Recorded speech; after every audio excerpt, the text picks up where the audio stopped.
Well, thank you, Sam.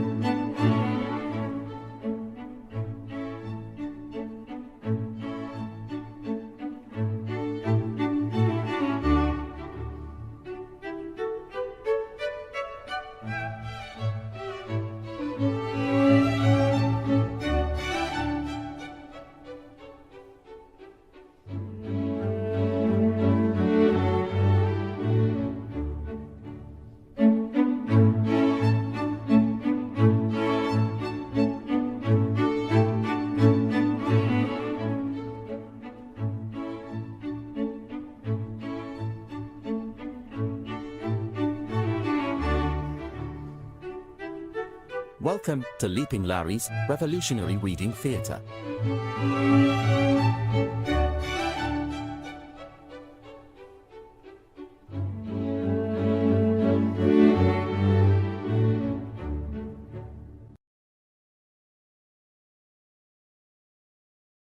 Okay, welcome to the read. The Revolutionary Reading Theatre. We're reading Stalin, History and Critique of a Black Legend. If you're watching me live right now on my Kick stream, you can get that at the top of my screen by clicking on that link right there, and you will have your own copy of Stalin, History and Critique of a Black Legend PDF, absolutely free, thanks to Iskra Books, providing all of their books published for free on their website, as a communist should. Okay, so as I mentioned, we're on Kick now because, as you may or may not know, we got banned from Twitch, which means we have to go back to the beginning of chapter 2 and read this again, because I was not able to upload it to the YouTube before I got banned. So we're starting chapter 2 over again. Likely won't be able to do the whole chapter in one sitting, just because this is a doozy. So this will probably break chapter 2 up into 2 sections.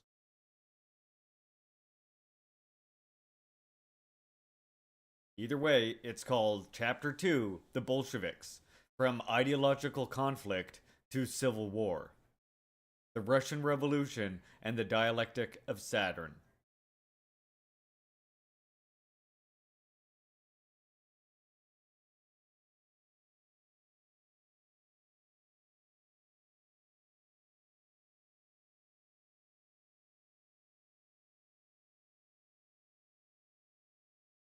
In Khrushchev's eyes, Stalin was guilty of horrendous crimes to the detriment of his own party comrades, deviating from the high road of Leninism and Bolshevism and betraying the ideals of socialism. However, it is precisely their reciprocal accusation of betrayal that, by stimulating or deepening the internal divisions within the same leading group, that was the protagonist of October 1917, contributes significantly to the tragedies that befell Soviet Russia.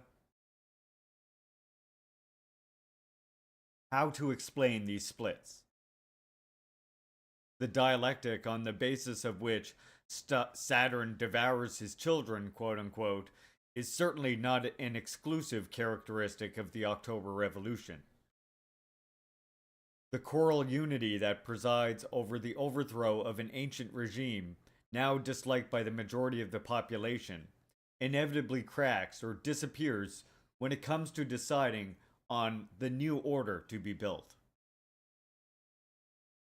This also applied to the English Revolution and the American Counter-Revolution. I can't bring myself to call it a revolution. See my previous read of Counter-Revolution of 1776 to understand why. But this was written really before Gerald Horne and other people really disseminated that idea, so. But the English Revolution is a thing. That's actually an example of one from feudalism to capitalism. But this dialectic manifested itself in Russia in a particularly violent and prolonged way. Already at the moment of the collapse of the Tsarist autocracy, while attempts at monarchical restoration or the establishment of a military dictatorship followed one another, within the ranks of those who were determined to avoid a return to the past, there were nonetheless painful choices to be made. Should they commit oneself first and foremost to peace? Or, as the Mensheviks thought, maintain or even expand the war effort? Stirring support now in Russia as well for democratic interventionism. The victory of the Bolsheviks certainly does not put an end to Saturn's dialectic, which on the contrary becomes even more bitter. Lenin's call for the conquest of power and for the socialist transformation of the revolution appears as an intolerable deviation from Marxism in the eyes of Kamenev and Zinoviev, who make the Mensheviks aware of the situation and thus attract in turn the accusation of betrayal launched by the majority of the Bolsheviks party. It is a debate that goes beyond the borders of Russia and of the communist movement itself. I've got some literature in my car that will change your whole way of thinking. Redisby, thank you so much for subscribing, comrade. Appreciate the support. Thank you. The Social Democrats are the first to cry out in rage at the abandonment of orthodoxy. Sound familiar? Which excluded the socialist revolution in a country that had not yet gone through full capitalist development. While Karl Kautsky and Rosa Luxemburg are one side condemning the Leninist acceptance of the slogan "land to the peasants" as an abandonment of the path to socialism.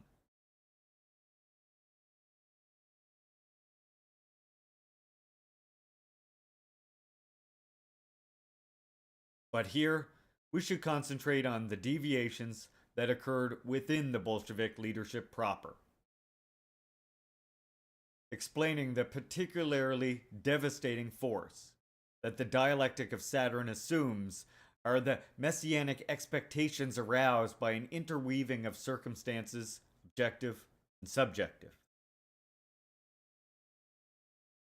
There was a universally diffused dismay and indignation at the immense carnage and the configuration of different states in struggle. In World War I, that is.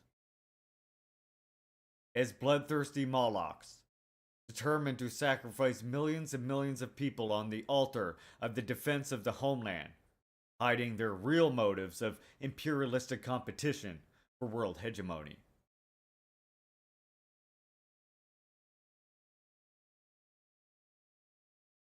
This stimulated the push for a totally new political social order.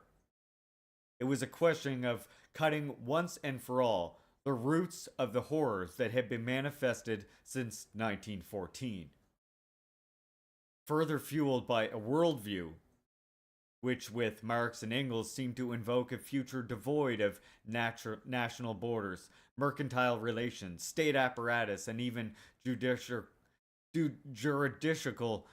coercion, and by an almost religious relationship with the texts of the founding fathers of the communist movement.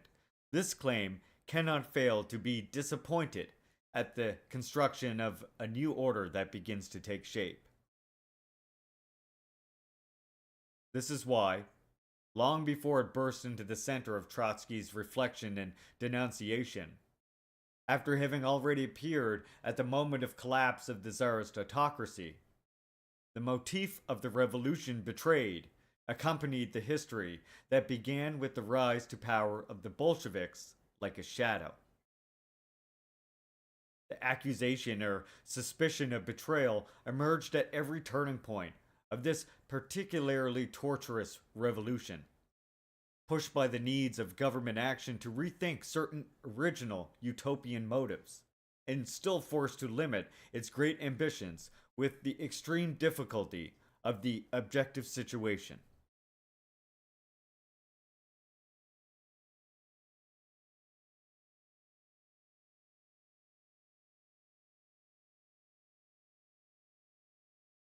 The first challenge faced by the new power was represented by the disintegration of the state apparatus and by the spread of an irreducible anarchism among the peasants, still beyond any state and national vision, therefore substantially indifferent to the drama of the cities, deprived of food and resources, and inclined to found ethereal peasant republics.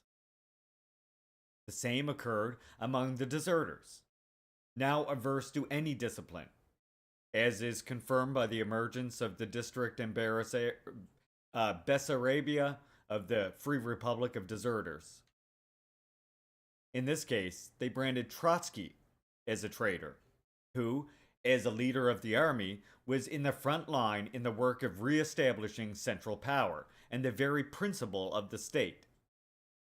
Here, then, were the peasants, the deserters, among whom there was no shortage from the Red Army, and the displaced, invoking true socialism and true Soviets, lamenting Lenin, who had endorsed or stimulated a revolt against state power, and identifying Trotsky and Jews as vulgar usurpers. Oh yes, that old anti-Soviet, anti-Semitic dual propaganda was very pervasive and really propagated and peddled most heavily, of course, as I mentioned before, by the United States until World War II, and they were forced to go to war with Nazi Germany. The uprising of the sailors of Kronstadt in 1921 can be inserted in the same context. Apparently, on that occasion, Stalin pronounced himself in favor of a more cautious approach, i.e., waiting for the besieged fortress to run out of food and fuel. But in a situation in which the dangers of internal civil war and the intervention of counter-revolutionary powers had not yet disappeared, the immediate military solution ended up being imposed. And again, to be branded as supporter of a bureaucratic organization, dictator, and ultimately traitor or to the original spirit of the revolution is the Gendarmerie, or rather Marshal Trotsky. The latter, in turn, suspected Ziovev of having fueled for weeks the agitation that led to the revolt, demagogically waving the flag of workers' democracy as in 1917. As we can see, the first accusation of treason marks the passage, inevitable in every revolution, but all the more painful in a revolution that broke out in the name of the extinction of the state, from the moment of the overthrow of the old regime to the construction of the new order, from the libertarian quote-unquote phase to the authoritarian quote-unquote one. And of course, the accusation or suspicion of treason is intertwined with personal ambitions and the struggle for power. And I think that part's so important right there, right? That we have to consider this. That, yeah, a lot of times the accusations and the suspicions of Bolshevik treason, or this or that treason, like we see in the case of DPRK today, is a matter of that they have personal ambition that is not realized with a government that is looking to serve purely the masses. You know? as well as protecting previously oppressed and marginalized communities, of course. As we know, was central as well to USSR. Part of the reason why it was attacked as being a Jewish plot, actually. Here's a good editor's note here I just want to read you. Editor's note. Incipient anti-Semitism permeated the culture of the Russian Empire, including many leftist formations, which carried over into the revolutionary stage. This phenomenon tragically brought to life Marx's remarks from Critique of the Gotha program that any new society is stamped with the birthmarks of the old society from whose womb it comes. Legislating against anti-Semitism and the protection of the rights of national minorities was enshrined in the Soviet Constitution of 1918. See later chapters for in-depth discussions of anti-Semitism. In this text, anti-Semitism and its related grammatical forms will be used except where a direct quotation uses anti-Semitism with the dash and the capitalization and its respective forms. Okay, so next part. The Ministry of Foreign Affairs will close up shop.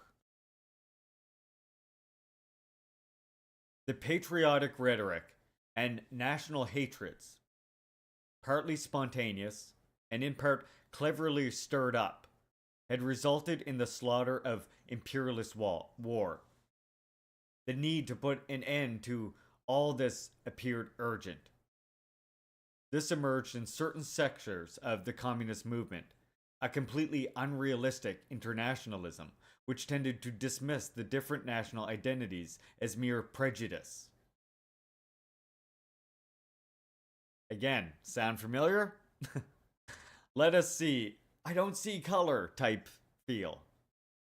Let us see in what terms, at the beginning of 1918, Bakunin opposed not only the Peace of Brest-Litovsk, but any attempt by the Soviet power to use the contradictions between various imperialist powers, making agreements or compromises with one or the other. Bakunin, what are we doing? We are turning the party into a dung heap. We always said that sooner or later the Russian Revolution would clash with international capital. That moment has come. Unquote. Bakunin's disappointment and discomfort are well understood. About 2 years earlier, he had contrasted the war to the death between the great capitalist powers and between the various nation states and the chauvinistic turn of social democracy with the prospect of a humanity finally unified and united, thanks to the social revolution of the international proletariat which overthrows the dictatorship of finance capital with an armed hand, with the socialist appendages of Marxism, unquote, responsible for having forgotten or obscured the well-known thesis of the Communist Manifesto, according to which the worker has no fatherland.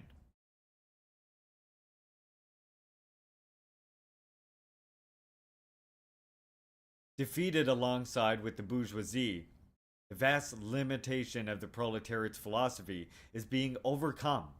It's clinging to the narrowness of the national state, its patriotism. This power advances the slogan of abolishing state boundaries and merging all the people into one socialist family. Unquote. This is not the illusion of a single personality. In assuming the post of the People's Commissar of Foreign Affairs, Trotsky had declared, quote, I will issue a few revolutionary proclamations to the people of the world, and then I will close up shop. With the advent on the ruins of the war, and on the wave of the world revolution, of a unified humanity on a planetary level, the first ministry to prove superfluous would be the one that normally presides over the relations between the different states. Compared to this exciting prospect, how mediocre and degenerate the reality and the political project highlighted by Brest-Litovsk negotiations appeared. With the re-emergence of state and national boundaries, and the reappearance even of the return of the state's raison d'etre, Not a few Bolshevik militants and leaders experienced this event as a collapse. Indeed, as a cowardly and treacherous abandonment of an entire world of ideals and hopes.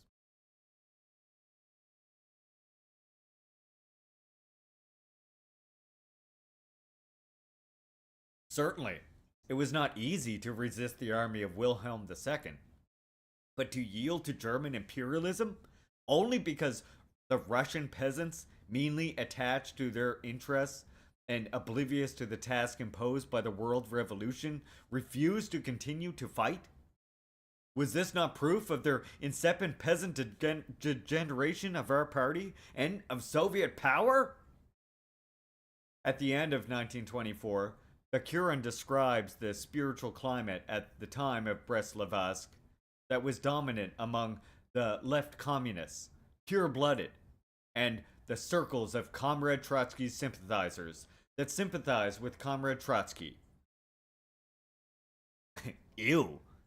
In particular, he pointed out Comrade Ryazanov, who then left the party, because we had, as it were, lost our proletarian innocence.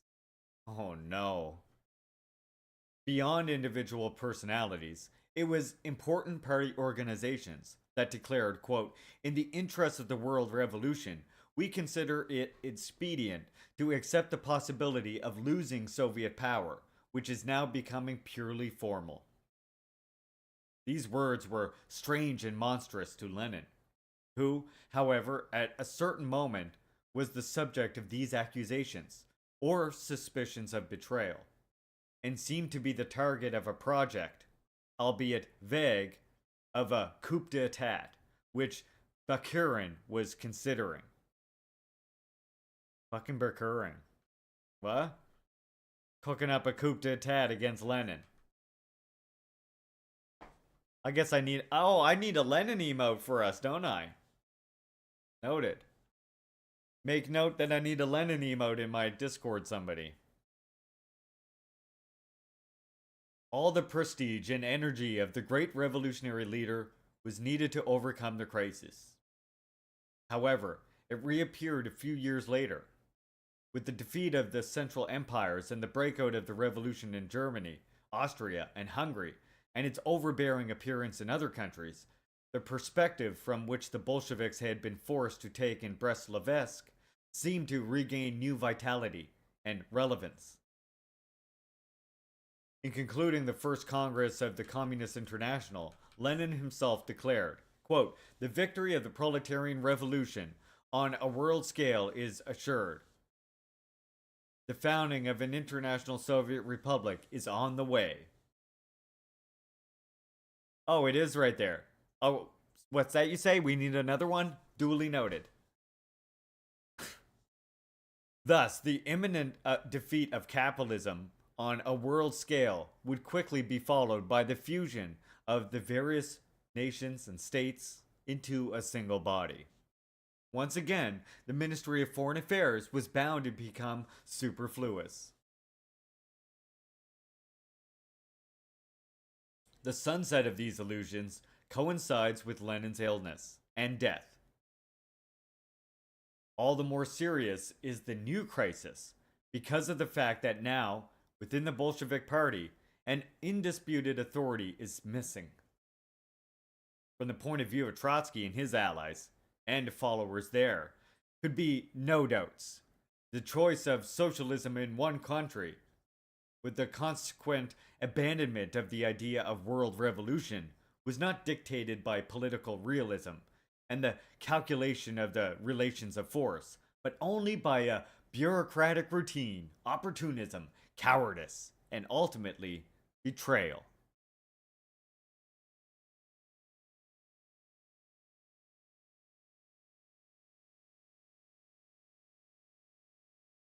If we could find the Lenin clip where he covers the cat's ears, that would be the ideal one for the animated Lenin. He has a cat on his lap, he's talking to some guy, and during one thing that he says, he covers the cat's ears because he doesn't want the cat to hear the bourgeois nonsense going on. If I could find that clip, that would be the good animated one. And then the ugly face for Rosa is the good still one. Yeah, 2 more Lenin emotes, duly noted. Alright, to continue. To be hit by this accusation is, first and foremost, Stalin, who from the beginning had paid particular attention to the national question, aiming for the victory of the revolution at the international level, but first and foremost in Russia. Between February and October 1917, he had presented the proletarian revolution he hoped for as the necessary instrument, not only to build a new social order, but also to reaffirm the national independence of Russia. The Entente was trying to force Russia by every means to continue fighting and bleeding itself dry, and was aiming in some way to turn it into a colony of Britain, America, and France. Worse, the Entente behaved in Russia as they would in Central Africa. In this operation, the Mensheviks were accomplices who, with their insistence on the continuation of the war, were bowing to imperialist diktat, were inclined to the gradual bowing away of Russia to foreign capitalists, were leading the country to ruin, and thus had revealed themselves as the true traitors of the nation.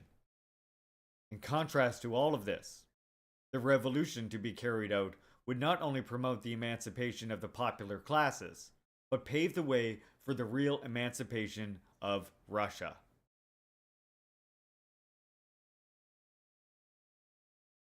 You should be able to post a link, no problem. No. There is actual footage of him putting his hands over a cat's ears. That's actual it's actual footage of him putting the hands over his cats. You need to be nitpicking? Okay. You can post a link. What's up? Yeah, I know the video clip does exist because I watched it before in like an old archive video.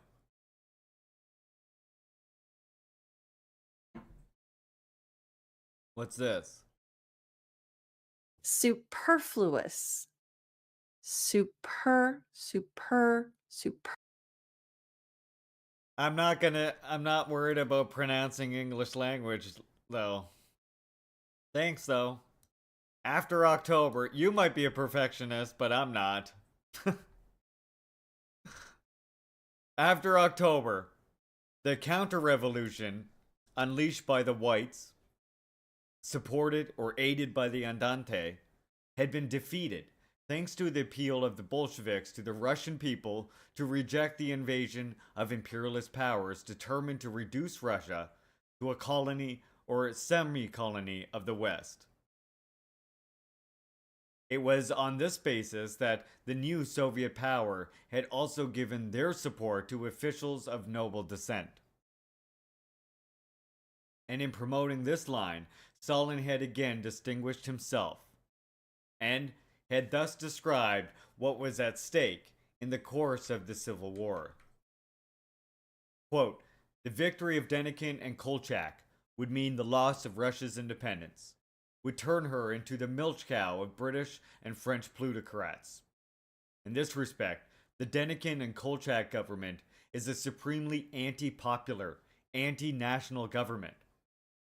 In this respect, the Soviet government is the only popular and only national government, in the best sense of the words, because it brings with it not only the emancipation of the working people from capitalism, but also the emancipation of the whole of Russia from the yoke of world imperialism, the conversion of Russia from a colony into an independent and free country, unquote.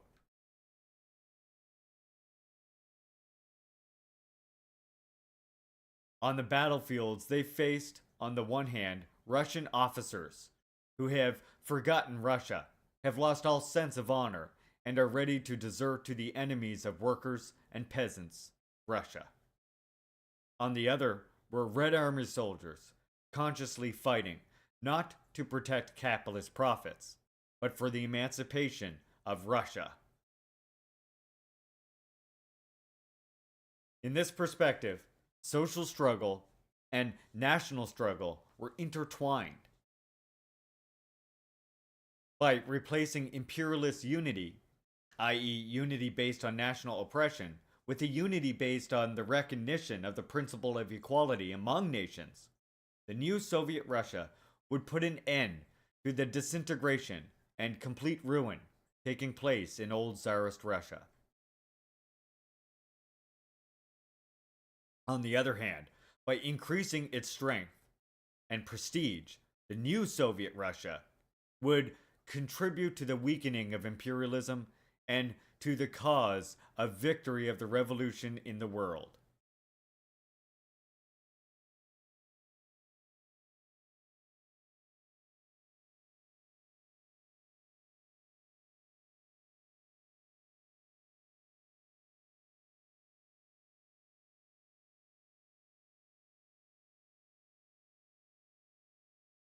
And yet, when the Civil War and the struggle against foreign intervention were at their height, the illusion had spread of a rapid expansion of socialism on the wave of the Red Army's success, and its advance far beyond the border sanctioned by Brest-Litovsk.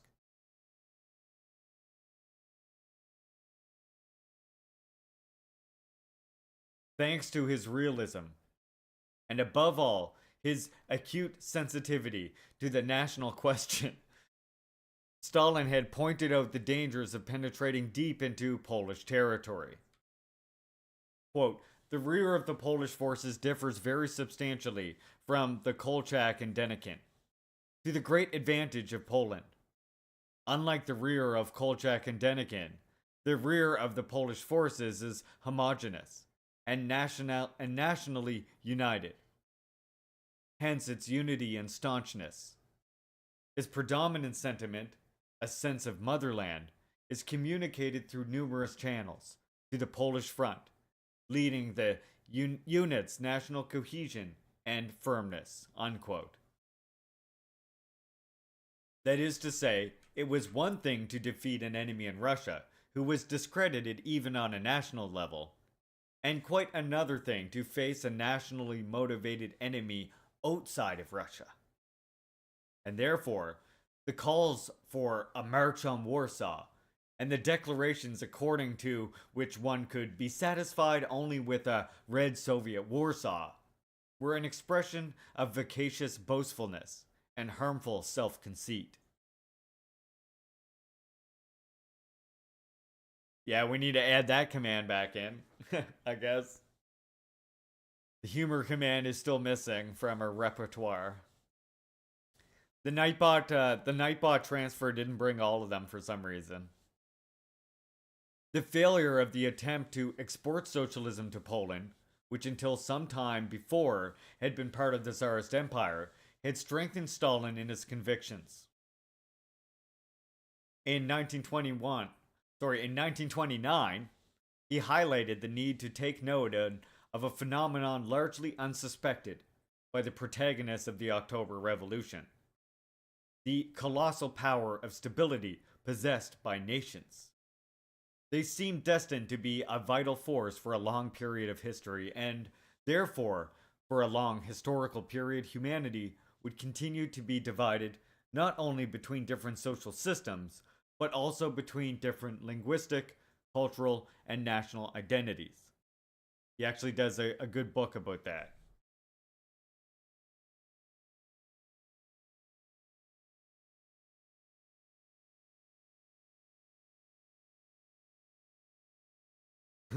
Rudisby, you actually do know who it is. You do know who that is, Rudisby. Actually, Motvin is undercover, but you know who it is. You definitely know who it is, Rudisby. You should. I mean, you kind of had some hints already, to be fair. Anyway, back to the read. What relationship would come to be established between them? In 1936, in an interview with Roy Howard of the Times, Stalin declares, quote, "The idea of exporting a revolution is nonsense. Every country, if it wants one, will produce its own revolution, and if it doesn't, there will be no revolution. Thus, for instance, our country wanted to make a revolution and made it." An outraged Trotsky commented, Again, we have quoted verbatim from the theory of socialism in a single country. It is the national transition of that of revolution in a single country. We more than once announced the duty of the proletariat of countries in which the revolution had conquered to come to the aid of oppressed and insurrectionary classes. And that, not only with the ideas, but also possible with arms. Nor did we limit ourselves to announcements. We, in our time, aided the workers of Finland, Latvia, Estonia, and Georgia with armed force. We made an attempt to bring aid to the revolting Polish proletariat by the campaign of the Red Army against Warsaw. with the prospect of with the prospect for a rapid advent of the international Soviet Republic having faded away, and the definitive disappearance of states and national borders, Stalin asserted the principle of peaceful coexistence between countries with different social regimes. But this new principle, which was the result of a learning process and which guaranteed to the Soviet Union the right to independence in a hostile and militarily stronger world, appeared in Trotsky's eyes as a betrayal of proletarian internationalism, as a desertion of the obligations of active mutual solidarity between the oppressed and the exploited of the whole world.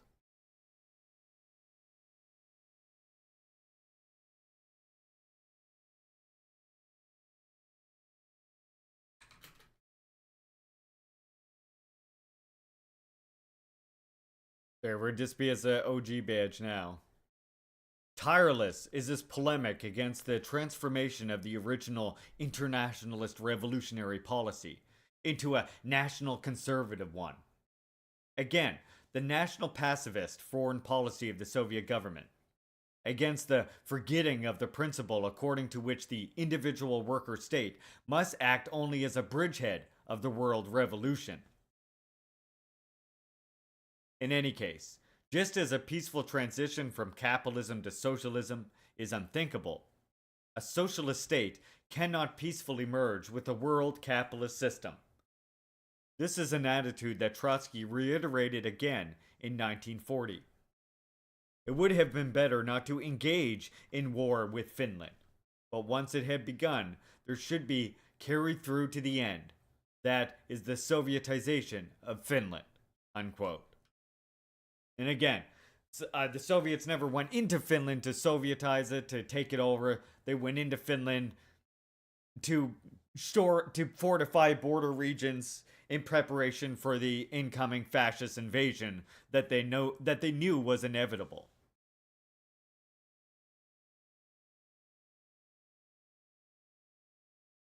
Twilight of the money economy and mercantile morality.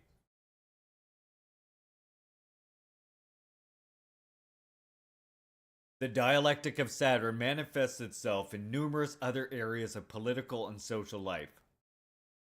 Internally, how was the equality that the October regime was called upon to achieve to be understood?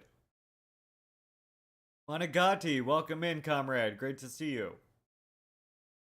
The war and the shortages had produced a communism based on the more or less equal distribution of very poor food rations. Compared to this practice and to the ideology that had developed on this basis, the shockwave raised by the new economic policy, NEP, was unsettling. With the emergence of new strident inequalities made possible by the tolerance granted to certain sectors of the capitalist economy. The feeling of betrayal was a mass phenomenon, and it hit the Bolshevik Party hard. In 1921 to 22, literally tens of thousands of Bolshevik workers tore up their membership cards in disgust with the NEP.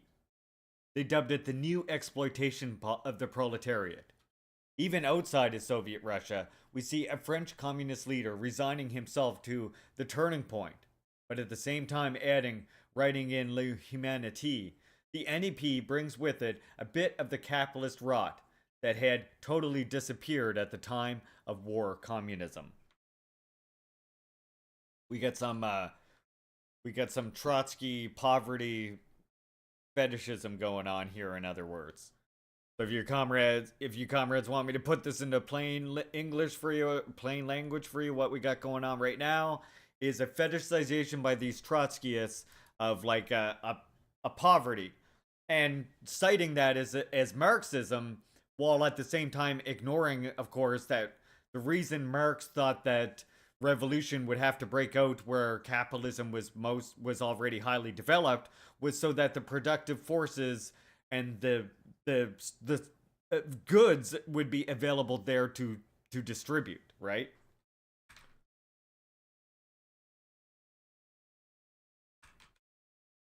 Monogati, you got an OG badge. So that's why it's important in a country that is a semi-colony or a semi-feudal or feudal or whatever, a country in this condition, which historically has been where revolution has broken out everywhere in the world so far, right? You have to have a buildup of those productive forces, you know? Because these places, as we know, have been maldeveloped by imperialism. So an important part of them becoming, once they establish a socialist state, they then have to develop their productive forces so that they have the goods to evenly distribute and meet the needs and then the demands of everybody, right? We're reading About Stalin by Domenico Losurdo. All right, allow me to continue. Sometimes one has the impression that it is not certain aspects of economic reality that are looked upon with distrust or indignation, but this reality as a whole. We must not lose sight of the messianic expectation that characterizes revolutions, which involve the deepest strata of the population and come about after a crisis of a long duration. In France in 1789, even before the storming of the Bastille, already present there from the meeting of the Estates General and the agitation of the Third Estate, quote, in the popular soul, the ancient millennialism, the anxious expectation of the revenge of the poor and the happiness of the humiliated will be deeply impregnated in the revolutionary mentality, unquote. In Russia, stimulated by Tsarist oppression, and above all by the horror of the First World War, Messianism had already manifested itself forcefully on the occasion of the February Revolution. Hailing it as the Easter of resurrection, Christian circles and important sectors of Russian society had expected a total regeneration, with the emergence of an intimately unified community and the disappearance of the division between rich and poor, and even of theft, lies, gambling, blasphemy, and drunkenness. Disappointed by Menshevik's politics and the prolongation of war and carnage, this messianic expectation had subsequently inspired quite a few adherents to the Bolshevik Revolution.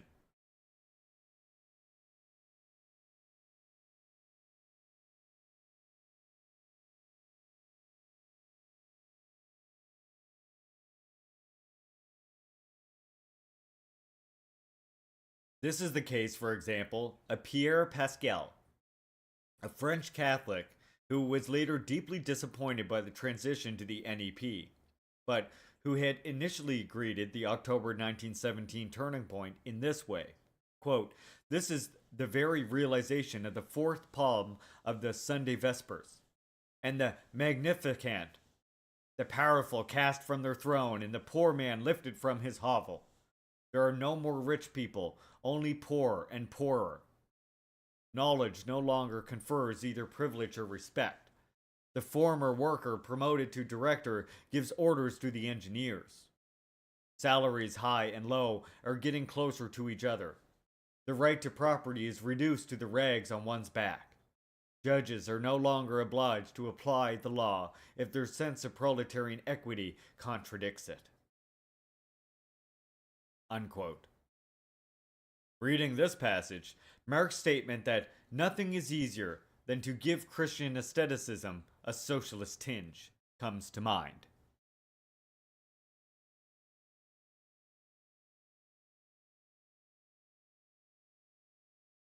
One should not think that this view circulates only among avowedly religious circles.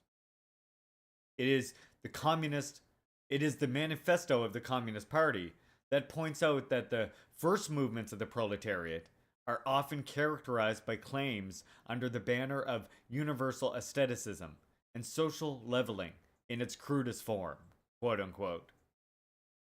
This is what occurs in Russia following the catastrophe of the First World War.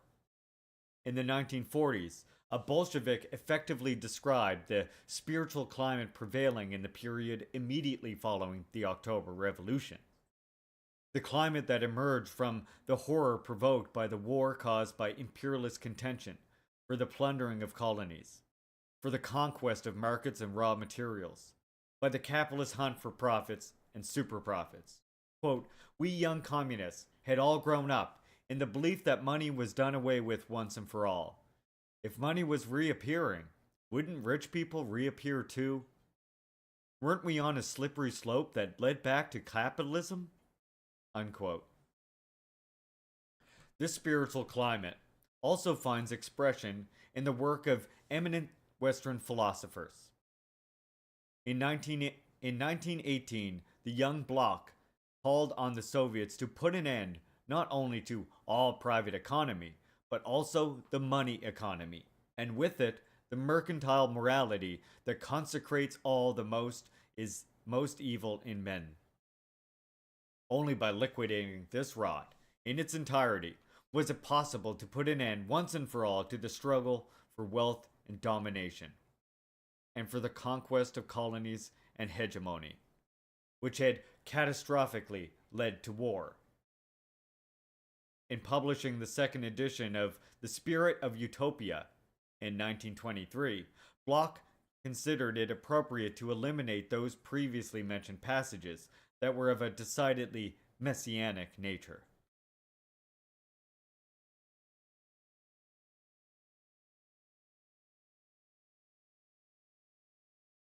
The mood and vision that had inspired them did not fade away either in the Soviet Union or outside it. Although the healing of the wounds opened up by the First World War, the civil wars against the whites and the kulaks, and the economic recovery attuned to it to some extent, this moral crisis is nonetheless reignited. Especially after the completion of the collectivization of agriculture and the consolidation of the new regime.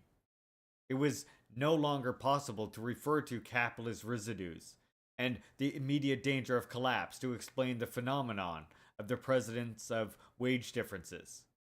Were they tolerable, and to what extent?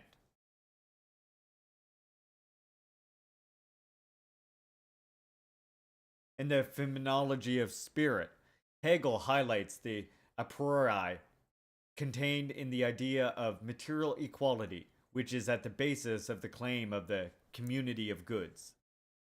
If one proceeds to the equal satisfaction of the different needs of individuals, it is clear that there is an inequality in relation to the share of participation, i.e., the distribution of goods, if on the one hand, i.e., the distribution of goods, if on the other hand,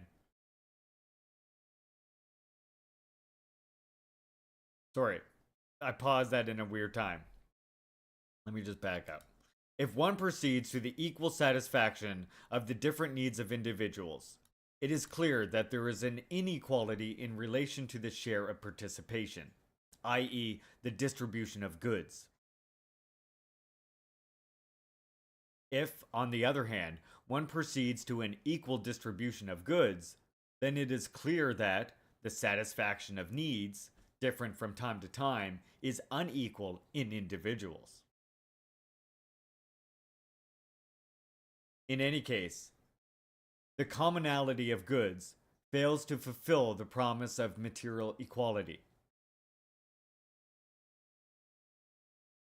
Marx, who knew the phenomenology of spirit very well, resolved the difficulty by matching, in the critique of Goethe's program, the two different ways of rejecting equality, which always remains partial and limited, to two different stages of development of post-capitalist society.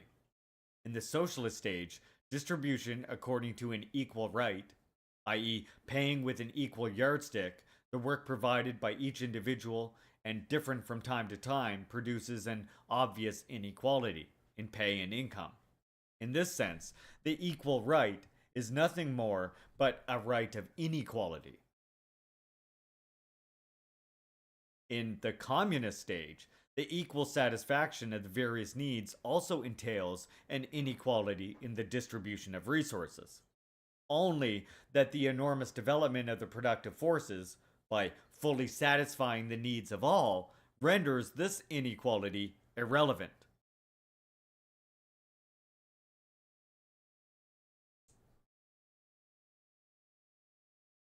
That is to say, in socialism, the equal satisfaction of the various needs is the result of an unequal distribution of resources.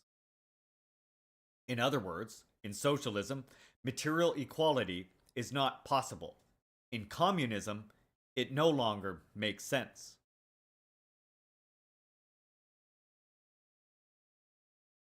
Notwithstanding, the inequality in the distribution of resources, the passage from the unequal satisfaction to the equal satisfaction of needs presupposes, beyond the overthrow of capitalism, the prodigious development of the productive forces, and this can be achieved only through the affirmation, in the course of the socialist stage, of the principle of the remuneration of each individual on the basis of the different work performed. Hence, Marx's insistence on the fact that, once it has conquered power, the proletariat is called upon to commit itself not only to the transformation of social relations, but also to the development of the forces of production, which I mentioned earlier, if you remember.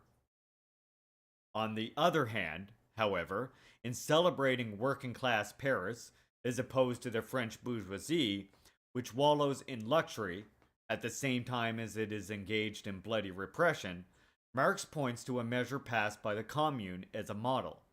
Quote, the public service had to be done at a workman's wage, unquote. In this case, equality of pay and material equality tend to take shape as an objective of socialist society. It is not easy to reconcile the two perspectives, and their divergence will play a not insignificant role in irreparably tearing the Bolshevik leadership and party apart. As it grew stronger, Soviet power was led to pay increasing attention to the problem of economic construction, in order both to consolidate the social base of consensus and to achieve national legitimacy in the eyes of the Russian people, and to defend the country of socialism from the threats looming on the horizon. Referring back to the already well-known polemic, the Communist Manifesto against universal aestheticism and social leveling in its crudest form, Stalin insisted, quote, it is time it was understood that Marxism is an enemy of equalization. The equality produced by socialism consists in the elimination of class exploitation, certainly not in the imposition of uniformity and co-option, which is the ideal to which religious primitivism aspires. Quote, equalization in the sphere of requirements and personal, everyday life is a reactionary, petty bourgeois absurdity, worthy of some primitive sect of aesthetics, but not of a socialist society organized on Marxist lines. For we cannot expect all people to have the same requirements and tastes, and all people to mold their personal everyday life to the same model. By equality, Marxism means not equalization of personal requirements in everyday life, but the abolition of classes.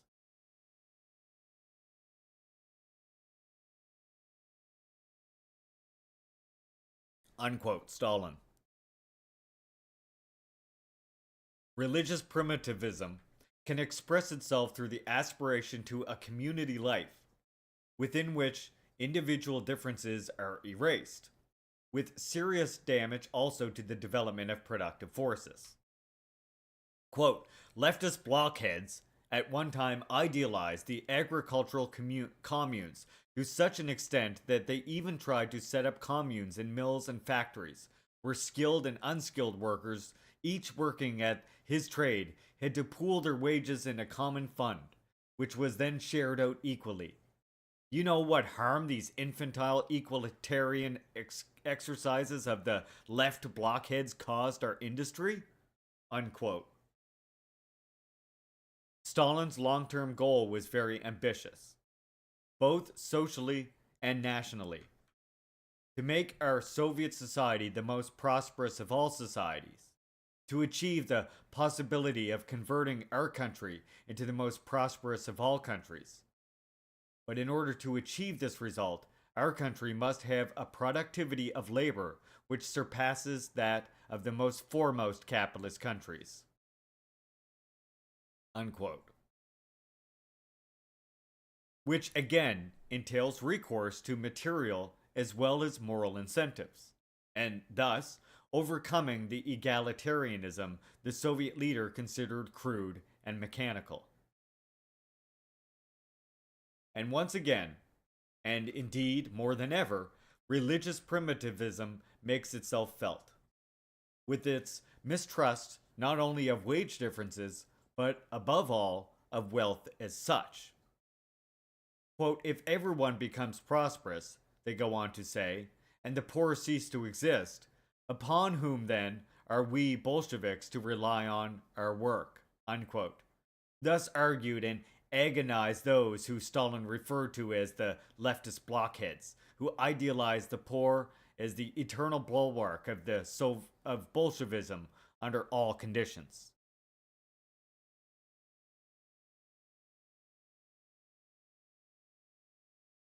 One is reminded of the critical remarks developed by Hegel regarding the evangelical commandment to help the poor by losing sight of the fact that it is a conditional precept and making it absolute. Christians end up making even poverty absolute, which alone can give meaning to the notion that demands help for the poor. On the contrary, the seriousness of helping the poor is measured by the contribution made to overcoming poverty as such. In the climate of horror at the carnage caused by capitalism and the aurae sacra flames, a cursed hunger for gold, a religious distrust of gold and of wealth as such is reproduced, alongside the idealization of poverty, or at least of scarcity, understood and experienced as an expression of spiritual fullness or revolutionary rigor. And Stalin felt compelled to emphasize a central point. Quote, it would be absurd to think that socialism can be built on the basis of poverty and privation, on the basis of reducing personal requirements and lowering the standard of living to the level of the poor. Instead, socialism can be built only on the basis of a vigorous growth of the productive forces of society, and on the basis of the prosperity of the working people. For that matter, a prosperous and cultured life for all members of society. Unquote. Like the Christian precept of helping the poor, the revolutionary precept, which calls communist parties to take root primarily among the exploited and the poor, is conditional, and is only truly taken seriously when it is understood in its conditionality.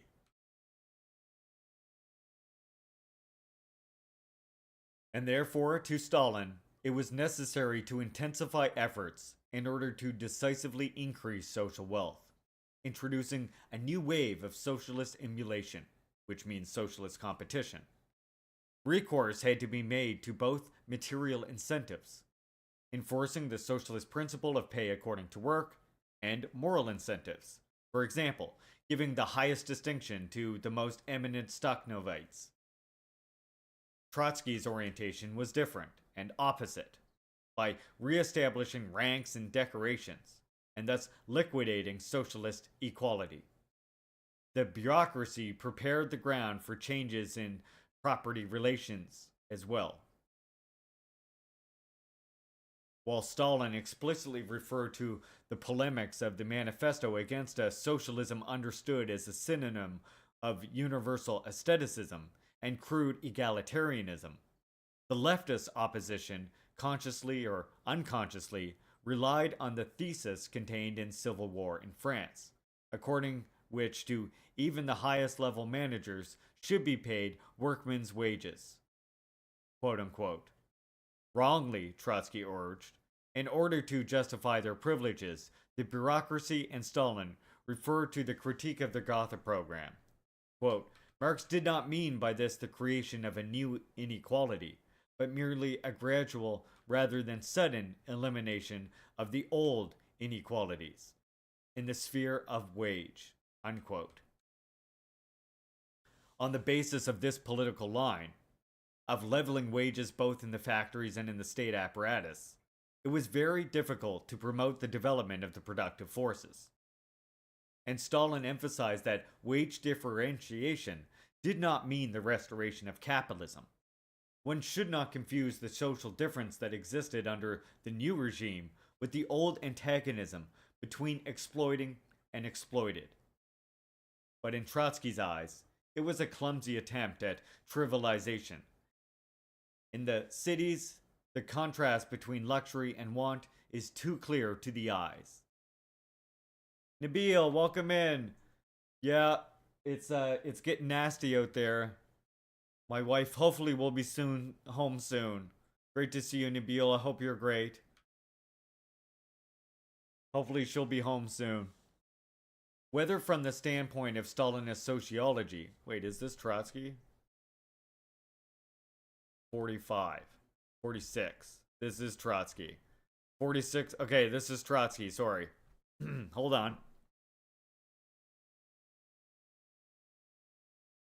Whether from the standpoint of a Stalinist sociology, the difference between workers' aristocracy and the proletarian mass is fundamental, or only something of a nature of matters not at all. It is from this difference that the necessity arose in its time for breaking with the social democracy and creating the Third International. According to Marx's recommendations, socialism was also called upon to overcome the opposition between intellectual and manual labor. How again the problem arose, how to achieve such an ambitious goal. And again, the Bolshevik leader appeared dramatically torn. Here again, the perspective worked out by Stalin in 1930s stands out for its caution. Quote, some people think that the elimination of the distinction between mental labor and manual labor can be achieved by means of a certain cultural and technical equalization of mental and manual workers, by lowering the cultural and technical level of engineers and technicians of mental workers to the level of average skilled workers. That is absolutely incorrect. Unquote.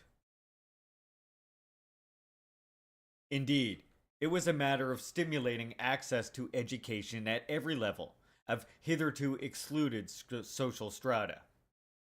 On the opposite side, Trotsky acknowledged that there had been a process of filling out of the scientific cadres by newcomers from below.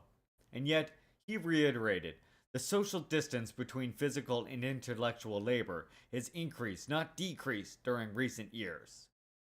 The persistence of the division of labor and the persistence of economic and social inequalities were two sides of the same coin, namely the return of capitalist exploitation and thus a complete betrayal of socialist ideals.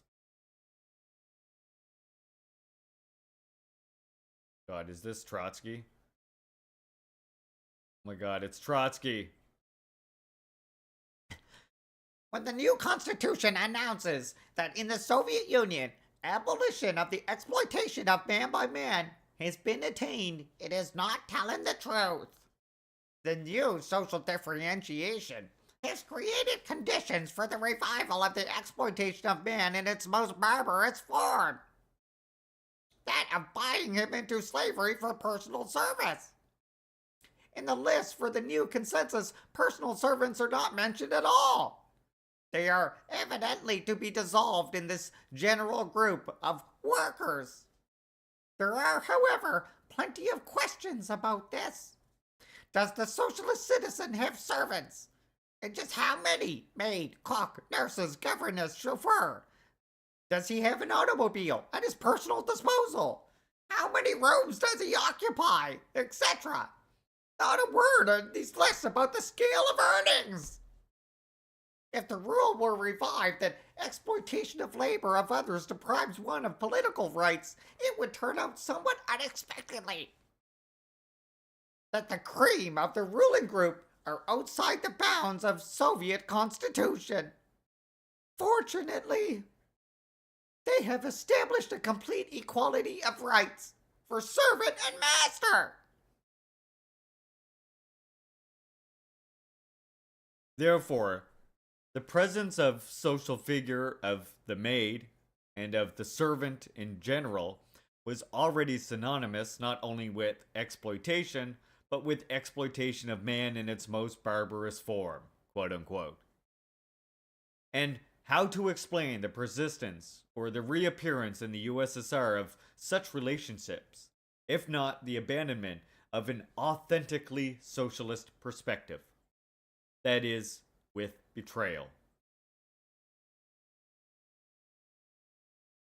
The long wave of messianism, certainly already implicit in the most utopian aspects of Marxist thought, but fearfully swollen as a reaction to the horrors of the First World War, continued to be felt. Oh my! Don't worry, I'm just fine.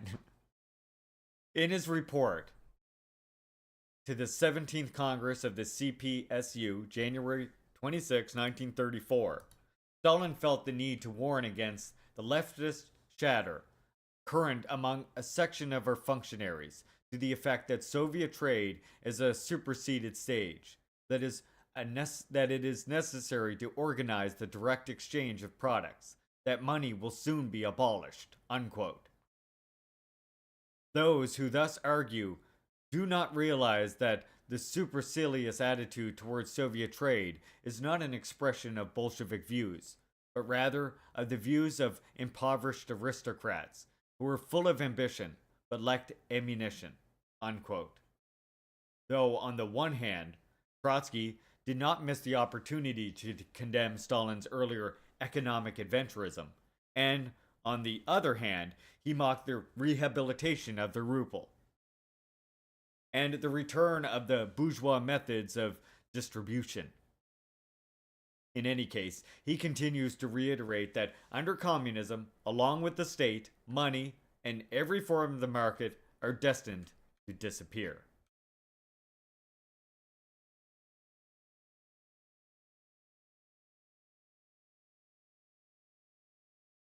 We are now 74. All right. Yeah, that's about halfway through this first chapter. We'll call this first chapter there. What do we all think so far of chapter 2? We learning a lot. So we're going to pick up next time. It's going to be talking about continuing on with the messianic expectations, this time in relation to the family. And then after that, it's going to be talking about the condemnation of the politics of leaders, or the transformation of power into love. And we've got a whole bunch more left to this chapter after that. That'll be next Thursday. And I will cut this out and put it on my YouTube for y'all as well.